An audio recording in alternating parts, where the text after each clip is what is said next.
Are you struggling to scale your business past $1 million revenue? Let me share the 3 lessons that I learned to help me overcome this hurdle. The first lesson I learned in business was after reading this book called The E-Myth. It talks about how business owners generally, when they start their business, they are a technician of the work they do or the trade that they do. And in the book specifically, they tell the story of a baker who she quit her 9-to-5 job because she loved baking, and she had this big vision of starting this bakery and that would be world-renowned and famous. And so she opens up this bakery, and what she realizes that she actually loves baking, but she comes to hate the business after a couple of years because she didn't anticipate that while she loved the baking, that she wouldn't love the things that a business owner has to do in those early days while they're trying to grow. And so it's the long hours, it's payroll, it's paying bills, it's planning maintenance, renovations, all this sort of work, hiring, firing, these kind of things. So the book basically talks about how there is a need for someone who wants to be an entrepreneur to adopt 2 other roles, which one of them being a manager. And the manager is defined as the person who works towards revenue goals and targets and does that through managing the team. And then the last person is the entrepreneur, of course, who sets the vision and wants to bridge the gap between where the company is today towards its goal and vision that's been set for the company. And so he spends his days working on bridging that gap. What often most business owners do, and a mistake that I even have made, is that you realize that you spend too long being the technician. And of course, in the early days, you have to drive revenue, you have to drive leadership, sales, all these sort of things. In the end, if you want to grow your business, you need to start hiring people and managing those people. So adopting that manager role. And then thirdly, you eventually need to hire management so that you can adopt the entrepreneur role, which is why you opened the business in the first place, because you had this big vision of what it could become one day.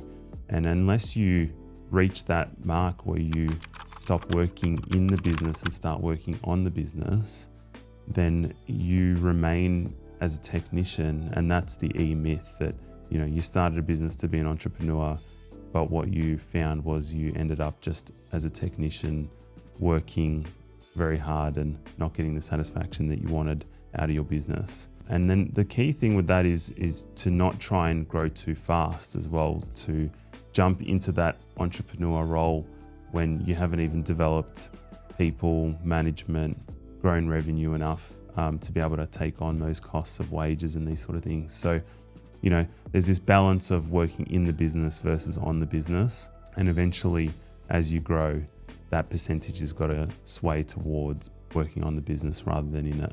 The second lesson that I learned in business and helped me grow to over $1 million in revenue was that essentially you can't do everything on your own. You need to hire people to do tasks that you either don't want to do or you don't think it's worth your time to be doing. And so this concept comes from a couple of books that talk about buy back your time.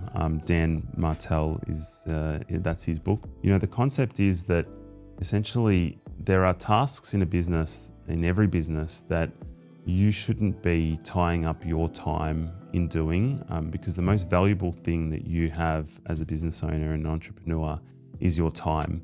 You can't buy more hours in the day doing work, but what you can do is hire people to do the work for you that you either don't love doing, or you're not very good at doing, or you don't think it's worth your time to do, and you can pay someone a much lower salary to do. Examples of this is that some people wonder why are you capable of working such long hours or working on the weekends. And there can be some really simple things like hiring a cleaner to clean your house rather than you cleaning your own house. For the hourly rate that it costs for someone to clean your home, it probably costs you significantly more in time to try and clean your home for yourself. So a lot of business owners, they make this mistake. They're trying to grow their business past $1 million revenue, and they wonder, how could you run multiple companies, doing over $1 million in revenue, and have the time in the day to do what you're doing.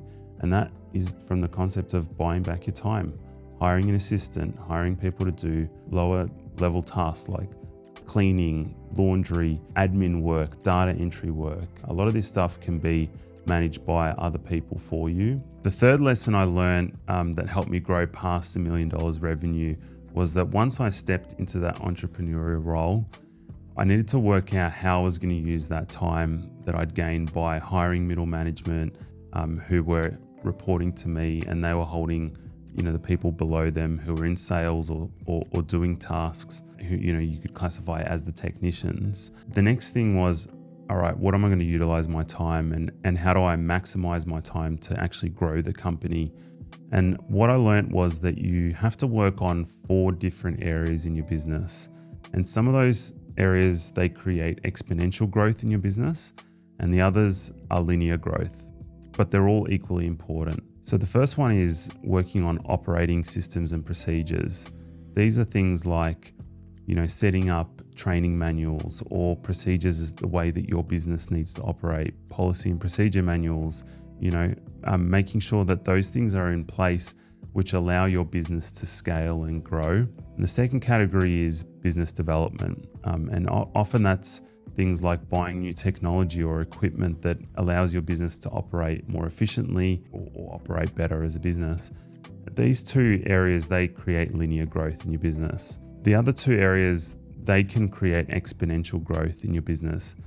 And that is working on leadership development. So taking those people now that you've put in middle management who are leading your team and developing them as future leaders in the business, that can have exponential growth, especially invested in the right people who are bought into the business's vision and growth plan. And the final thing that allows your business to grow exponentially is spending time on your next innovative campaign, planning out how are you going to be different in this next marketing campaign, or a new product that you want to bring to market, or a new service that's unique. These sort of things, they create exponential growth in your business and are the most important way you should utilize your time once you've grown past $1 million in revenue and stepped into that entrepreneurial CEO type role.